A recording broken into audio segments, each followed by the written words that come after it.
So last Monday, I dropped my thoughts on the Texans coaching hires, and that was just for, Tim Kelly, Brian Cushing, and the departure of Sean Ryan. And of course, the day after I released the video, the Texans put out the whole, coaching staff list. And some of the moves that were on there, I already talked about in the previous video. If you haven't watched that video, the link to that video will be at the top of the description. So if you haven't watched that video, go watch that video, because this is kind of going to be like part 2 to that video. It's going to be me just kind of giving my thoughts on some of the coaching changes I didn't mention on the other video, because obviously I didn't know about those coaching changes. And also just my thoughts in general about the whole coaching staff going into the 2019 season, because where we are now, the coaching staff isn't going to go through more changes. The coaching staff is already set for the next season.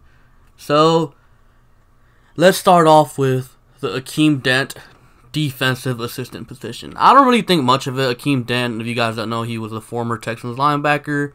We got him from a trade with Atlanta.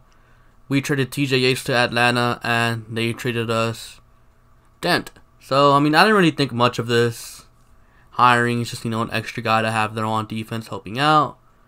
And the next thing, obviously the Brian Cushing thing.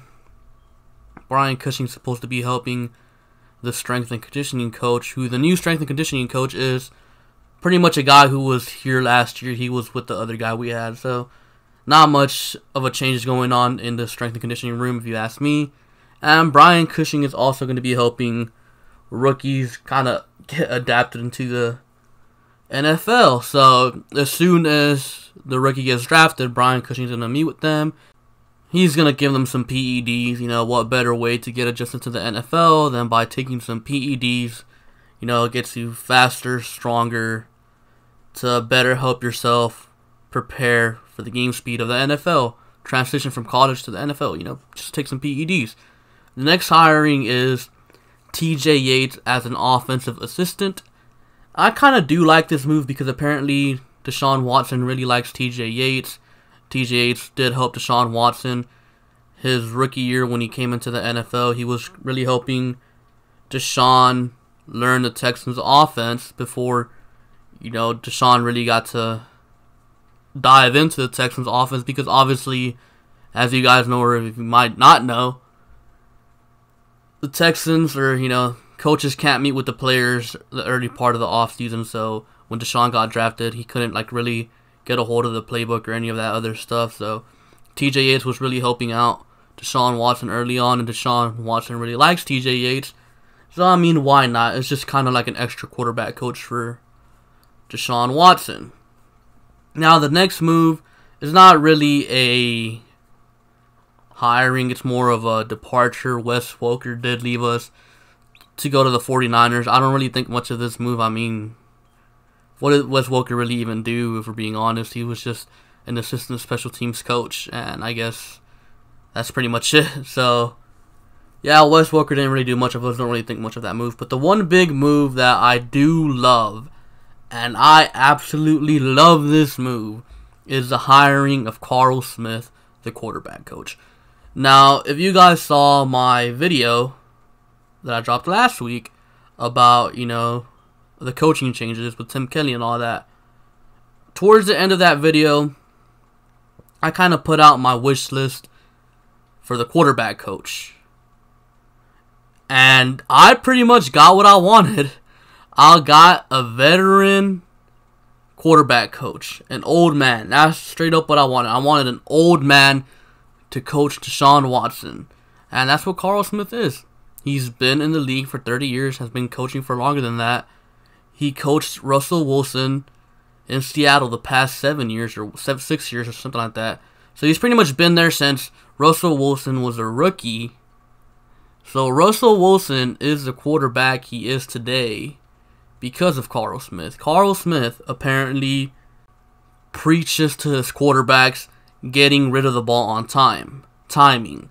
And as you guys all know, this season, Deshaun Watson, he held on to the ball way too long. So if Carl Smith can come in here and, pretty much teach Deshaun Watson how to throw the football on time, then Deshaun's going to be really good. Because all of a sudden, Deshaun's going to be getting rid of the ball on time. He's not going to be getting sacked all these times, 63 times in the season. That number will probably cut down to probably like high 30s if we're being honest. And, the offense is going to get better. Not only that, Deshaun's going to progress as a player. He's going to make some better reads. Finally see the blitzes with this guy. So all around, I think this was a great hiring. And if you look at Russell Wilson compared to Deshaun Watson, they're the same similar style of quarterbacks. Of course, Deshaun is taller than Russell Wilson, but they're the same quarterback. They're a quarterback that can throw in the pocket. They can get out of the pocket and throw the ball. They're quarterbacks that are mobile, but they rather pass the football instead of run. So they're pretty much the same quarterback. You have some moments where Russell Wilson's like, how did he do that? And you look at Deshaun Watson and you're also like, how in the world did he do that? They're like pretty much the same quarterback. And if Deshaun Watson can turn into Russell Wilson, I'll be happy because Russell Wilson's the top 5 quarterback in this league. Like it or not. Now, overall, the coaching staff, defensively, I'm a little bit disappointed, honestly. I am. Because I am one of those people that think Romeo Crennel should be fired or retired because last year's defense was atrocious. And I've been preaching this since the season ended. Probably even since before the season ended. This defense should not be as bad as it was last year. We only got by playing the Brock Osweilers, the Josh Allens of the world. That's the only reason we got by. This defense is no good. Yeah, you can say the corners are bad. I agree with that, but you got some talented safeties, and you have J.J. Watt, Whitney Merciless, and Jadeveon Clowney, so you should definitely be getting a lot of pressure.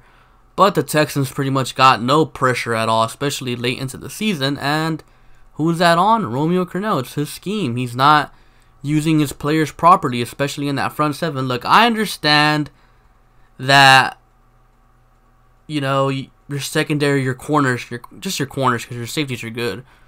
I understand that Romeo Crennel's corners are pretty bad. Well, not even pretty bad. They're terrible. But what I don't get is why the hell was Whitney Merciless dropping back into coverage? Why did Jadeveon Clowney and Whitney Merciless only have like 11 combined sacks? Like, that is not good.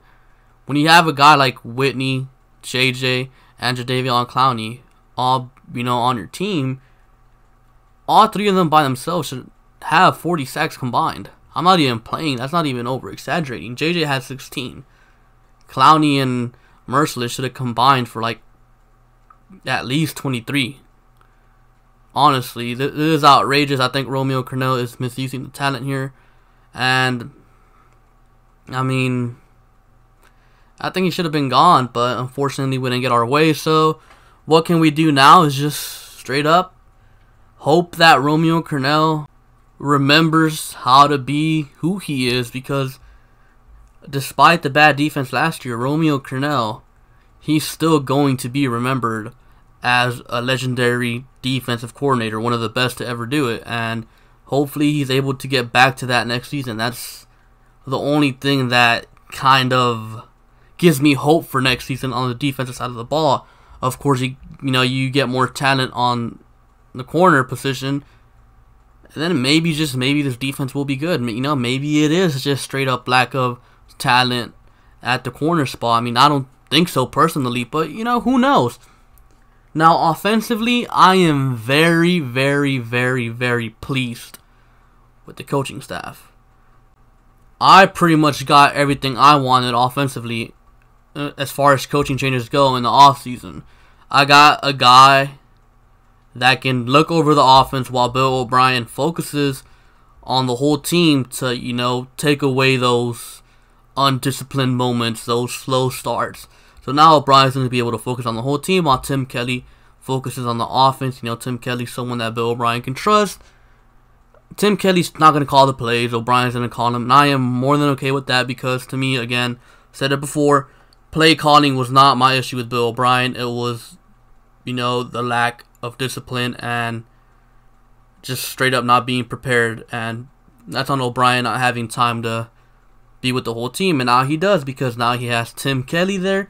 Not only does he have Tim Kelly there, he also has TJ Yates, and most importantly, he has Carl Smith. Carl Smith, again, he's different because he's not a guy that Bill O'Brien has ever been with. He's not Bill O'Brien's guy. He's not a guy from the Patriots. He's not, a Patriots way guy. You know how we always complain about, we need to stop going after these Patriots guy? Well, we stopped because Carl Smith has been with Pete Carroll for the longest time. So he's not a Bill Belichick guy. He's a Pete Carroll guy. So I am very happy with the coaching changes. So now Deshaun Watson doesn't only have Bill O'Brien and Sean Ryan to go to. Now he has Bill O'Brien. He has Tim Kelly. He has Carl Smith. He has TJ Yates. So instead of Deshaun having 2 people to talk to lean on, to get help from, now he has 4 people. And for all the people that were pissed about the Sean Ryan hiring, how do you feel now? Honest question. Answer it down below in the comments because I told you, just stay patient. Because Carl Smith is 20 times better than Sean Ryan will ever be in this league. Carl Smith is a proven coach. He has experience. So similar to what we did last year to the special teams, we brought in an experienced guy and then boom, our special teams went from the worst to one of the best. So imagine that with Deshaun Watson going from average, because that's what he was last season. He was average, going from average to one of the best. Just imagine that. For all the people that are scared of the schedule, for all the people that are scared of Bill O'Brien for whatever reason, imagine Deshaun Watson going from where he was last year and taking a huge step because of Carl Smith. I am very pleased with the hirings. So far, I am happy with the offseason. Now, we got to wait for Jadeveon Clowney and Tyrann Mathieu to get re-signed. I think those are the next moves. A couple other, key re-signings, kind of like, Brendan Scarlett, Christian Covington, other small signings we need to redo. And then after that, we can move on to free agency. So anyways, that's all I have for you guys for today. Be sure to like, comment, and subscribe. Thank you for watching, and I'll catch you guys later. Peace.